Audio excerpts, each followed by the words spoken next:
5. Kehidupan kaum muda. Zaman muda adalah zaman beruntung.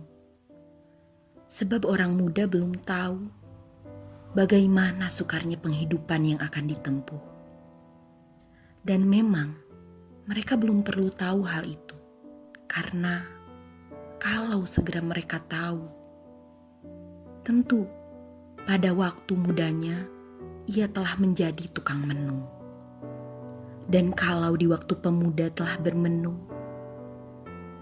bagaimana kelak menungnya di zaman tua? Keindahan pergaulan pemuda itu kelihatan dengan nyata di kalangan pelajar yang mempunyai orang tua yang berkemampuan. Beroleh kiriman belanja sangat cukup tiap-tiap bulan.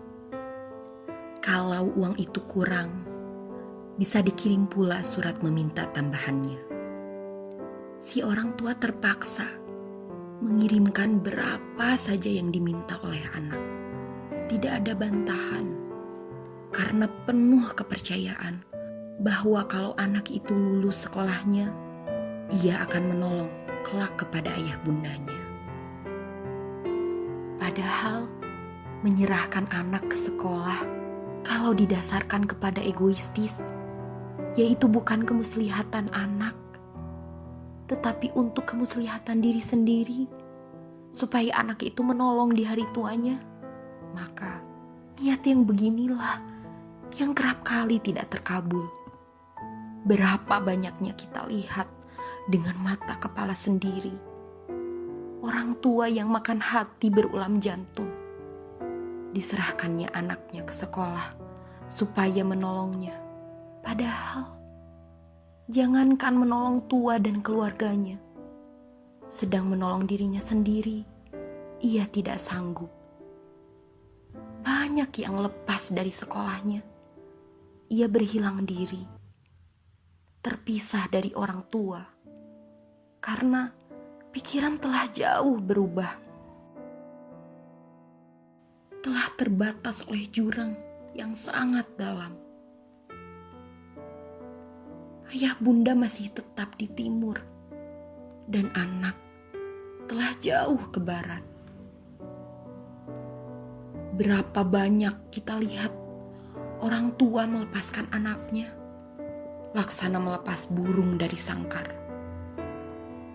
Terbang, membubung ke udara, tetapi tak dapat pulang lagi, dan hanya menengadah saja yang dapat. Anak itu diserahkannya belajar jauh-jauh, dilepasnya dari rumah tangganya.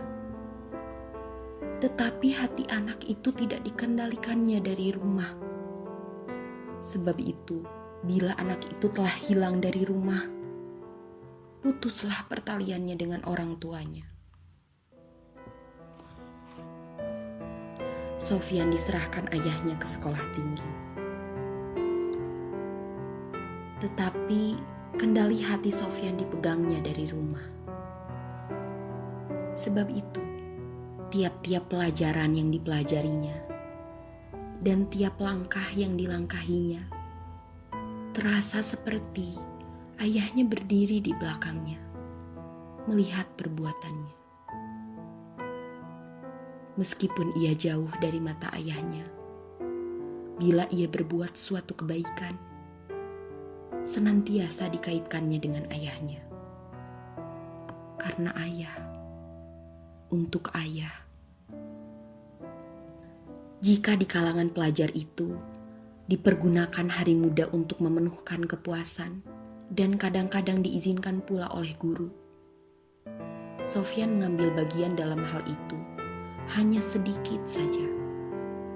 Ia turut bercanda dan bergurau sekadar perlu, sekadar untuk menjaga persahabatan dengan kawan-kawannya. Ia bergurau hanya di dalam urusan yang muslihat.